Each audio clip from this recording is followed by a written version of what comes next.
Assalamualaikum, apa kabar semuanya? Nah, untuk hari ini kita bertemu kembali di perkuliahan pertemuan kedua, yaitu perkuliahan keamanan komputer. Nah, untuk hari ini kita akan membahas mengenai konsep dan mekanisme ancaman di komputer ya. Yang pertama ada treatment ya, ada ancaman ya. Nah, jadi ancaman ini dapat lihat sebagai potensi bagi pelanggaran keamanan dan keberadaannya disebabkan oleh kelemahan yang ada pada sistem tersebut. Gitu ya. Jadi kita harus memahami apa saja ancaman-ancaman yang kita hadapi ya. Nah, pertama ada ancaman yang sifatnya kecelakaan. Nah, ini berarti tidak disengaja ya, yang menyebabkan terungkapnya informasi rahasia atau berlangsung suatu sistem yang ilegal. Jadi tidak disangka-sangka ya, ibaratnya. Nah, tapi kalau kita tahu ya kan ancaman itu, nah sehingganya bisa diminimalisir ya ancaman tersebut. Itu ya bahan ancaman tersebut. Jadi misalkan kita bawa kendaraan, nah kan resiko bawa mobil itu ya, motor, resikonya itu kalau nggak nabrak ketabrak. Nah, itu kalau terjadi seperti itu kan kecelakaan. Nah, jadi bagaimana kita mengatasi hal seperti tersebut gitu ya. Bagaimana mengantisipasinya kalau terjadi hal tersebut gitu. Misalkan memakai helm kan kalau kendaraan motor, atau kita bawa kendaraannya tidak terlalu kecepat gitu. Jadi untuk meminimalisir kecelakaan tersebut. Nah, kemudian untuk contohnya yang dilakukan oleh di dalam ancaman ya yang tidak disengaja atau kecelakaan. Nah, contohnya ada pengerusakan, jadi pengerusakan dari pihak luar atau modifikasi data atau serangan yang menyebabkan terungkapnya suatu informasi. Jadi adalah sebuah pelanggaran atas kerahasiaan, yaitu salah satu contohnya yang tidak disengaja. Nah, kemudian ada ancaman yang disengaja atau lebih tepat dikatakan sebagai serangan gitu. Nah, serangan-serangan ini biasanya dilakukan oleh cracker ya, gitu ya. Ya kan kita juga harus memahami antara cracker dan hacker. Nah, kan kalau cracker itu tujuannya masuk ke sistem kita itu untuk merusak dan mencuri. Nah, beda dengan hacker. Nah, kalau hacker itu dia masuk ke sistem kita tapi tujuannya hanya untuk menguji keamanan sistem kita. Jadi kalau misalkan terjadi kelemahan, nah dia akan menginformasikan ke perusahaan kita, ke kita gitu, bahwa ini masih ada kelemahan. Jadi bedanya hacker dan cracker. Jadi harus bisa membedakan. Nah, di sini ada serangan secara aktif. Nah, untuk serangan secara aktif biasanya dilakukan dengan membuat perubahan atas suatu sistem dengan berbagai cara. Tuh ya, cara modifikasi objek, menduplikasi atau menghapus pesan yang ada, atau merusak software secara sengaja yang mengakibatkan kegagalan sistem atau mencuri magnetik. Nah, untuk serangan aktif lebih mudah didetek bila tindakan pencegahan yang tepat telah dilakukan, misalnya memasang software antivirus dan firewall. Nah, jadi untuk keamanan kita bisa memasang antivirus, tapi kalau untuk antivirus kalau bisa gunakanlah yang berbayar ya. Kalau yang free yaitu masih belum aman karena belum terjamin ya. Kalau free itu hanya beberapa saja yang dilindungi. Nah, kemudian gunakan firewall. Nah, firewall itu penahan ya. Jadi biasanya di dalam sebuah server sudah disediakan firewall, atau di dalam laptop juga sudah ada firewallnya, bisa diaktifkan itu ya firewallnya untuk mencegah ya. Firewall itu seperti dinding gitu ya, tembok. Jadi kalau misalkan ada yang mau nyerang, ada yang mau masuk, jadi nggak bisa langsung ke rumah. Jadi dia tertahan terlebih dahulu oleh firewall gitu. Jadi orang kalau mau mencuri, jadi nggak bisa langsung mudah karena ada tembok, ibaratnya seperti itu.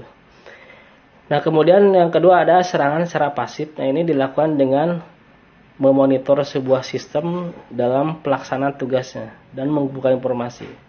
Nah, jadi pada umumnya sulit mendetek serangan pasif karena mereka tidak berinteraksi atau mengganggu fungsi-fungsi sistem.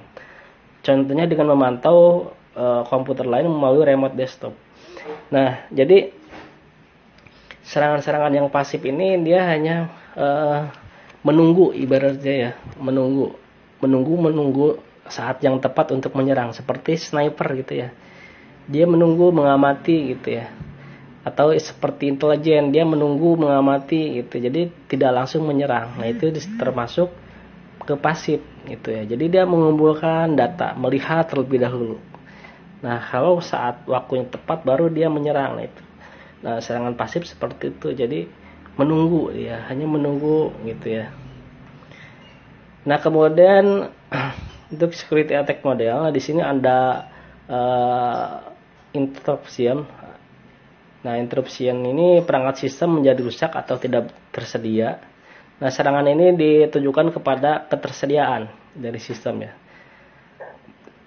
Contohnya serangan denial of service attack. Jadi misalkan gini, kita menyediakan informasi ya. Nah, informasi yang kita sediakan itu ternyata oleh cracker diserang sehingga orang tidak bisa mengakses gitu. Atau denial of service gitu ya. Ya, misalkan kita mengirimkan suatu informasi gitu ya ke salah satu email customer, ternyata ada yang menyerang dengan mengirimkan email yang ratusan gitu. Jadi penuh. Jadi email kita tidak bisa dibuka, itu salah satunya. Nah, kemudian interception. Nah, untuk interception, jadi pihak yang tidak berwenang berhasil mengakses aset atau informasi. Contoh dari serangan ini adalah penyadapan. Nah, jadi hati-hati ya terhadap penyadapan, interception. Jadi ketika misalkan kita bertransaksi ya secara online, nah biasanya ada sesnya, sejarah bertransaksi kita. Nah, makanya harus berhati-hati ketika kita melakukan transaksi secara online ya. Jangan sampai mentang-mentang wah di sini harganya murah nih, belanja di sini gitu. Nah, dengan murah tapi keamanannya tidak terjamin, ya lebih baik tidak dilakukan gitu ya. Karena suatu saat kalau sistemnya tidak aman ya uang kita ya bisa habis gitu ya, disadap. Nah, kemudian modification ini pihak yang tidak berwenang tidak saja berhasil mengakses, akan tetapi dapat juga mengubah aset. Contoh serangan ini antara lain adalah mengubah isi dari web dengan pesan yang memberikan pemilik web. Nah, jadi modification itu biasanya dilakukan para cracker gitu ya. Jadi masuk ke halaman web kita. Nah, isinya dirubah. Contohnya misalkan gini ya, kalau di kampus. Misalkan dari kampus ini memiliki sebuah sistem ya, nilai untuk mahasiswa. Nah, ternyata salah satu mahasiswa itu masuk. Kemudian setelah masuk, kemudian dirubah nilainya, yang tadinya nilainya D dan dirubah jadi A gitu. Jadi itu merupakan modifikasi. Nah, ini sempat juga dialami ya, ada di kampus ya, kampus lain ya, sempat cerita, ada yang cerita teman. Nah, jadi sebenarnya dia itu tidak berniat ya untuk memodifikasi atau merusak sistem dari kampus ya, tapi dia itu hanya ingin menjajal ilmu lah ibaratnya, ingin menguji kemampuan dia gitu ya. Cuma dia ngejajalnya ke sistem yang punya kampus. Nah, dia mau gimana nih kemampuan dia mengenai hackernya gitu ya. Nah, ternyata dia berhasil bisa masuk ke sistem yang ada di salah satu kampus. Nah, dia modifikasi gitu ya. Ada yang dia modifikasi beberapa. Nah, tapi dengan modifikasi gitu dia karena masih pemula, jadi belum tahu bagaimana cara mengamankan gitu ya. Mengamankan kalau masuk sistem orang lain. Nah, ternyata kedetek gitu ya. Kedetek bahwa ada salah satu yang masuk ke sistem di kampus. Nah, kemudian ketahuan dari mulai IP address-nya, lokasi di mana, langsung. Nah, setelah terjadi situ langsung dipanggil. Nah, jadi gak bisa ngelak gitu. Yang tapi awalnya dari pihak kampus berniat untuk mengeluarkan gitu si mahasiswa tersebut, tapi karena alasan kebijakan, jadi alasan si mahasiswa tersebut hanya ingin mencoba-coba saja, jadi tidak ada unsur untuk merusak atau mencuri gitu, jadi hanya untuk menjajal ilmu lah ibaratnya, jadi akhirnya dimaafkan gitu ya. Nah jadi kalau kalian ingin menjajal ilmu ya harus lihat-lihat dulu gitu ya, jangan sampai ibaratnya ngejodotin kepala ke tembok gitu, jodotin kepala sendiri ke tembok gitu, jangan sampai seperti itu.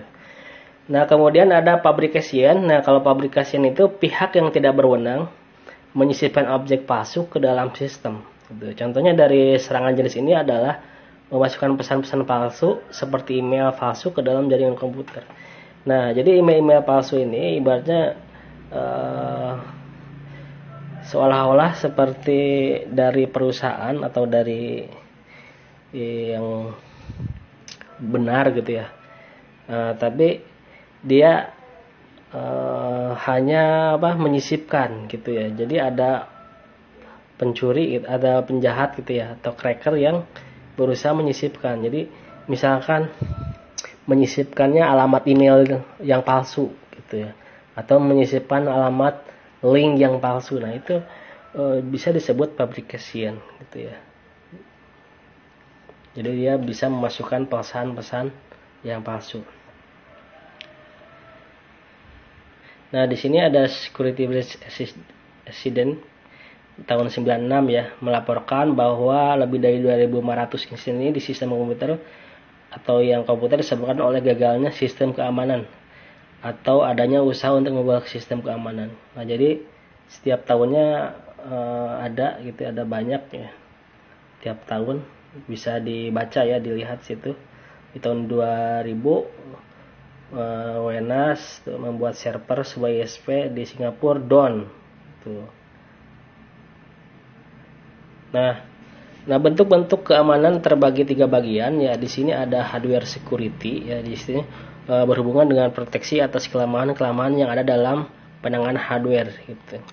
Nah hardware security ini dibagi menjadi 2 bagian. Dan ada physical security. Nah ini proyek atas ancaman dari luar, misalnya pencurian, pengurasan, gempa bumi, banjir dan lain-lain. Jadi secara fisik berarti harus tahu bagaimana mengamankan ancaman dari berbagai bencana. Misalkan ancaman banjir ya, berarti kita harus menyimpan komputer itu atau laptop jangan di bawah gitu.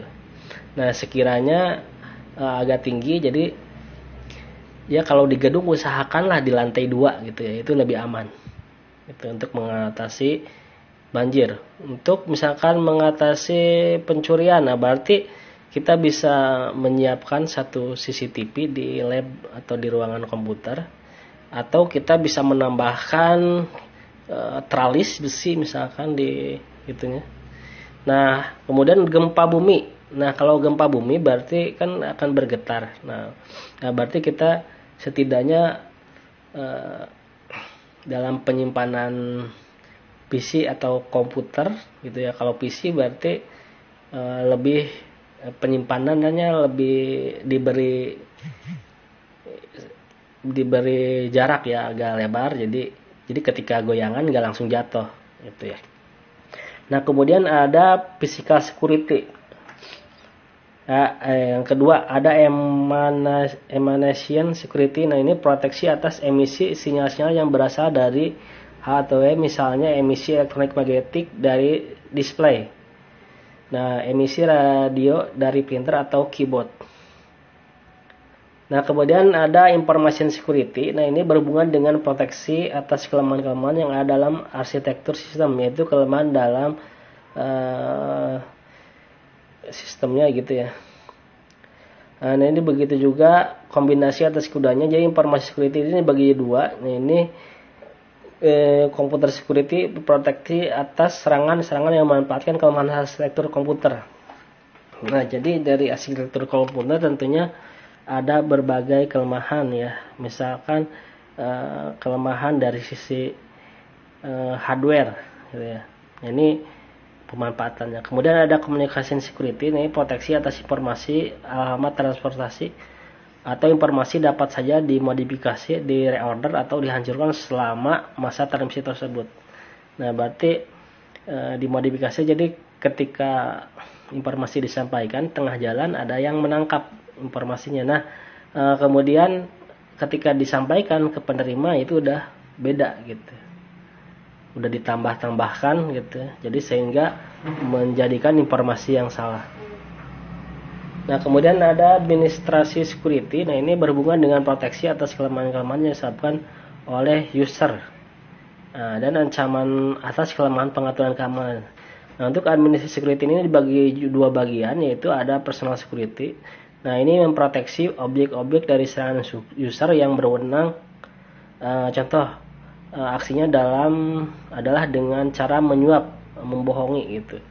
Nah, jadi hal-hal yang seperti itu ya yang dihindari gitu. Jadi bagaimana kalau ada yang mau memanipulasi gitu ya, atau menipu, menyuap, membohongi gitu.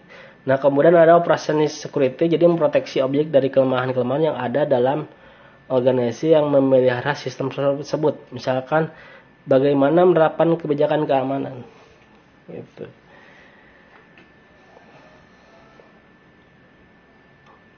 Kemudian tindakan apa saja yang harus diambil bila terjadi pelanggaran. Nah, kemudian mekanisme apa saja yang perlu diimplementasikan. Nah, jadi yang memberi kebijakan, misalkan dari perusahaan itu harus punya standar operasionalnya gitu ya, untuk memberikan peraturan kebijakan gitu ya. Kemudian kalaupun ada yang melanggar, nah bagaimana cara hukumannya, punishmentnya gitu.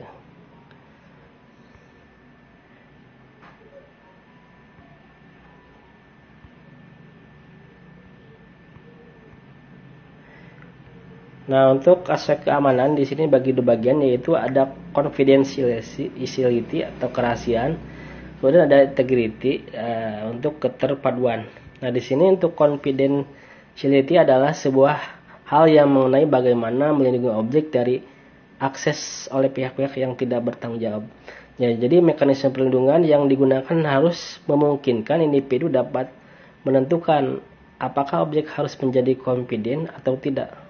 Nah, mekanisme yang baik juga harus memperbolehkan pemilik sistem menentukan siapa saja yang boleh atau siapa saja tidak boleh mengakses sebuah objek. Nah, jadi dalam sebuah objek atau sebuah sistem, nah berarti ada beberapa user gitu ya. User itu ada user end user, kemudian ada user programmer, ada user misalkan untuk admin. Nah, jadi masing-masing dibagi memiliki hak akses gitu ya, supaya menjaga kerahasiaan. Jadi si user end user tidak bisa mengakses apa yang dimiliki oleh seorang admin gitu ya. Jadi masing-masing memiliki hak akses gitu. Kemudian ada integrity, ini keterpaduan, jadi membahas tentang bagaimana melihara objek agar nilai dari objek tetap terjaga. Contohnya adalah bagaimana menghindari pemodifikasian atau atas suatu objek. Jadi dari kita sebagai pemilik, jadi harus bisa mengantisipasi bagaimana supaya tidak ada yang bisa masuk ke sistem gitu. Tidak bisa masuk sehingga tidak bisa memodifikasi, tidak bisa merusak gitu ya. Nah, jadi misalkan ada orang niat mencuri, nah berarti udah ada warning nih. Sebagai IT security ya udah ngedetek nih, wah ini ada yang berusaha gitu ya. Ada yang berusaha nih gitu. Nah, di sini untuk faktor-faktor pendukung keamanan, di sini memastikan semua akun memiliki password yang sulit ditebak. Nah, jadi buatlah password itu yang